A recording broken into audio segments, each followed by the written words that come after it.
Once you start learning and getting these processes, you start learning how to scale. I was teaching this in the course that I literally uploaded. It's I don't know what I'm going to call it, so I didn't actually say anything yet, but it's basically how to grow an agency, how to scale an agency.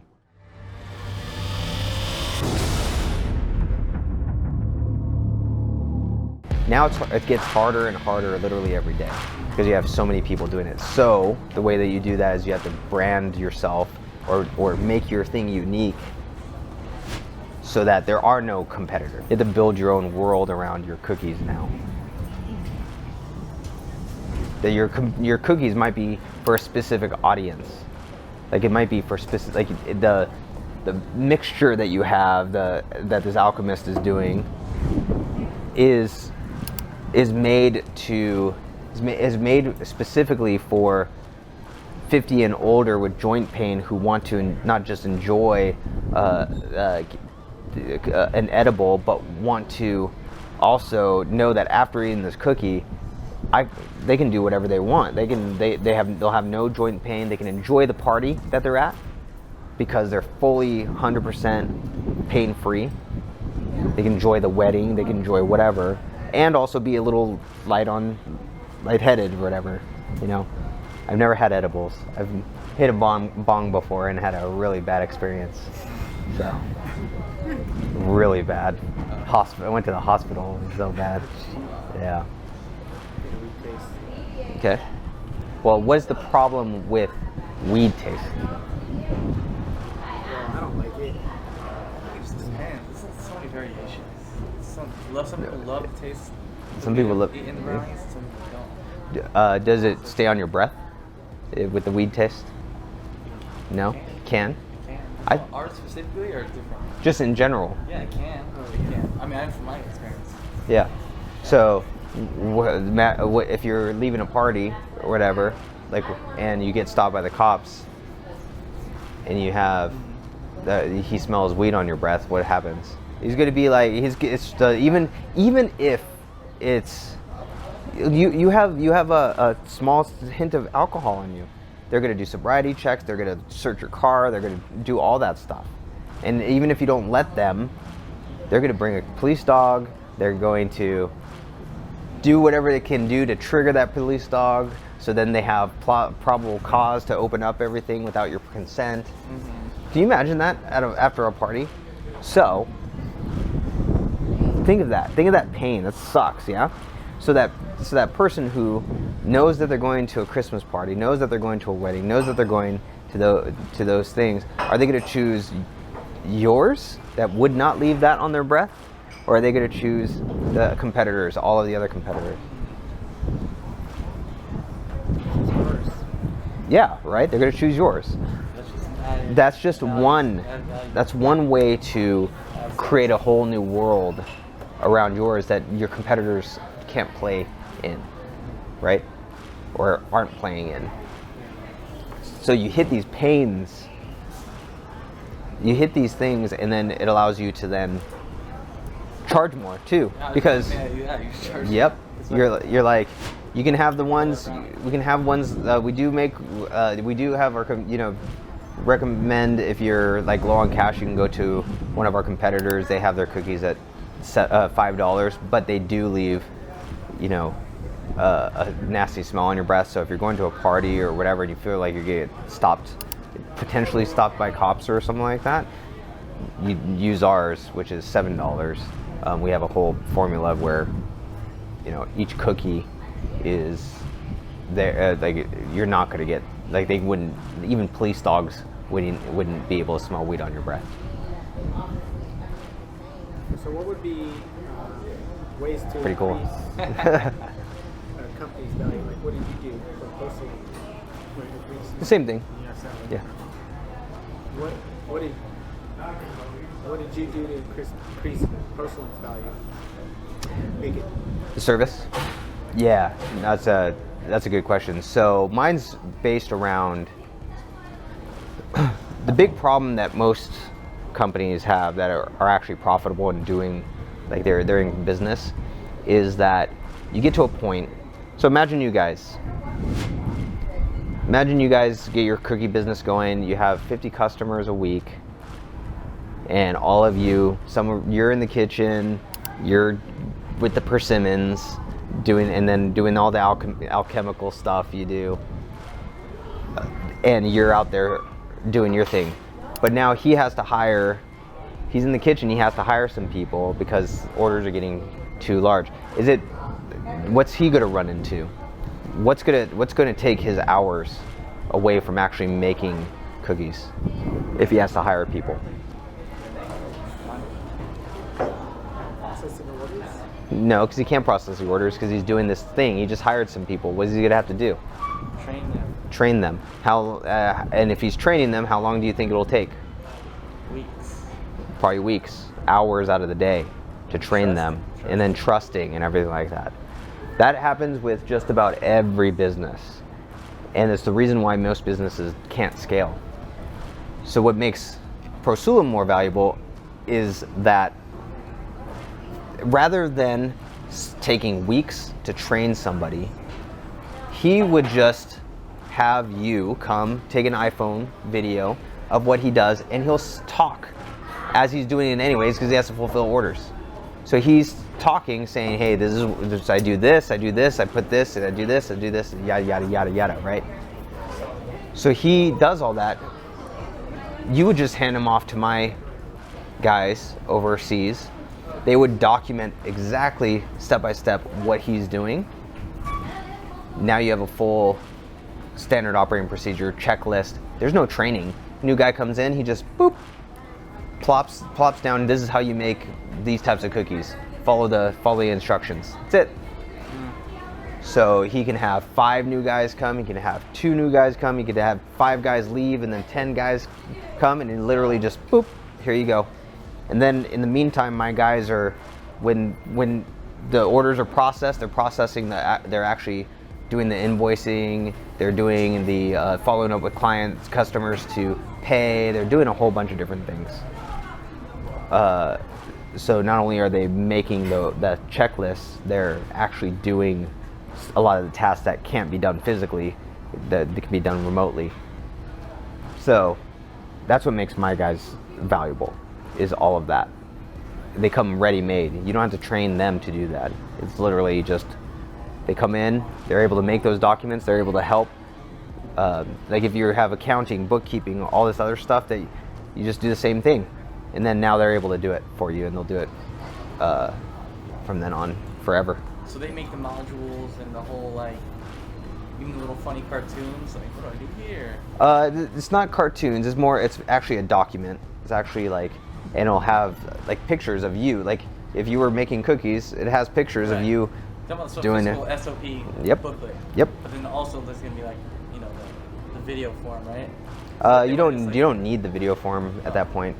Okay. Like no scaled business actually uses videos for like procedures like that. Just boop, plop it down, do this. That's it. Document. But that's what makes mine more valuable. Or you can go and find someone overseas for less, and good luck. That's about it. So what do you guys do to make sure they're like what is your vetting process? Thanks for the sales. This is at Pro Sulum. We hire only the finest. Use only the finest ingredients in our VSAs. No, we have a system. We actually have a system of hiring where it's like 6 tiers. So there's a form that they have to fill out that has like these landmine questions. Basically, they have all these questions, and depending on how they answer them, like most of them are like you answer a certain way or you're cut. So out of like 200 people, only about 50 remain. And then after that 50, they go and they get tested. We teach them how to do the process document stuff, and then they get tested on it. If they mess up once, they're cut.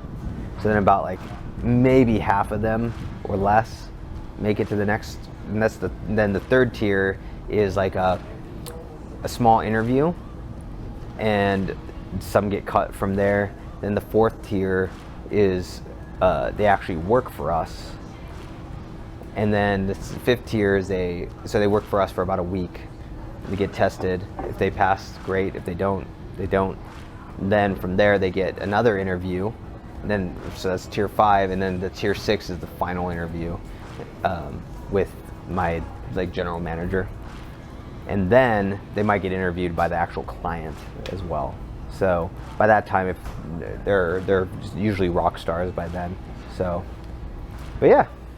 Damn. How long did it take Cray you cray. from the beginning of your business to develop that whole system? Like, did you have that in place right away? No. You have to learn. I had to learn. Like that all came from pain, and just to create systems in the first place, and what documented systems were. So I read a book called "Work the System," and it's a really good book. It's boring, and it's like the way he does his documentation is slow. But I did it. I had a guy running my podcast. I ran a thing called the Online Empire Academy, and I didn't want to do my podcast anymore. I wanted someone else to be able to do it all. And so I typed out exactly like what the book said, step by step, like to the T of like, go to the top left of your screen and click this. Go to the URL, which should be at the top middle of your screen, and do this, type in this, and so on. Took me 48 hours to complete the SOP for creating and doing the podcast, and like literal 48 hours. Like it was a lot. But then I gave it to the guy who I wanted to do my podcast, and he ran with it and didn't have a single question at all. He got people on the podcast, interviewed them. Afterward, he did all of the post-processing and everything like that. And it was freaking amazing. I was like, this is so nuts. I'm outsourced my podcast now. And you can still see the YouTube videos that were the result of the podcast on Online Empire Academy on YouTube if you go see that. Yeah, I mean, and it made money because it was a specific niche, and then people would buy our product, our information product after that, and it was cool. But yeah, all of this came as a result of pain, because I did not want to be a part. I didn't want to have to be the one always hiring and doing the interviews and stuff. So yeah, so I just created these steps in this system and then documented it all. So once you start learning and getting these processes, you start learning how to scale. I was teaching this in the course that I literally uploaded. It's I don't know what I'm going to call it, so I didn't actually say anything yet, but it's basically how to grow an agency, how to scale an agency. What kind of agency? A creative, any type, whether you're financial, creative, digital marketer, any agency, all follow these same principles. It doesn't matter what you are. And you might think you're different as an agency. You might think, by the time this goes out, it's probably going to be on YouTube. So just go to Freedom in 5 Minutes, what you're on right now watching, and go to the playlist that says, what do I say it? It's going to be like digital agency course, or it would be like agency course or something. I don't know. There'll be a playlist with everything. But to answer your question, so all agencies have these same problems. Like for you, when you get a new client, where you get a new prospect, you have what? You have a discovery call, yeah? Discovery, sales. Prior to that, what's the thing that you should be doing prior to that, so you don't waste your time? Make sure we're a great fit. So I have great. What's that called? Qualification. Qualifying. Yeah. So you don't even want to get on the phone with them if they don't have the money, if they're not a good fit at all, right? So financial services, same thing. Do you think a trust company is going to get on the phone with some Joe Schmo who's not going to be able to pay thousands of dollars to get trusts made? No. So they're qualifying. The discovery call, right? So once you're on the discovery call, same thing. Financial services, you're whether it's a discovery call or meeting in person, you're selling them, right, on your services. Yeah. So whether you're in wedding photography, wedding videography, whether you're in financial services, you're going through and saying, okay, well, tell me about, what are you doing financially right now? Same exact thing. And then afterward, you have, what do you send them? You send them a proposal or an invoice, right? Or both, right? Same thing. There's no difference. And like creatives are notorious for thinking, yeah, my business is different. If I'm a designer or a videographer or whatever, yeah, I have all this custom stuff and I do all this thing and I'm so creative and everything like that. You're no different than anybody else, but the 1% that really makes you different is that skill set that you have that you should be focusing all your time on. You went to Hector Cavazos. Right. Did you ask him about his operations? Oh, his operations a little bit. I had to. Yeah. All he does is takes headshots, and then he sends it off to his editor. He barely does anything other than he can focus all his attention on his skill set that he is the master at, right? Right. That goes back to that 1%. 1%. Yep, exactly.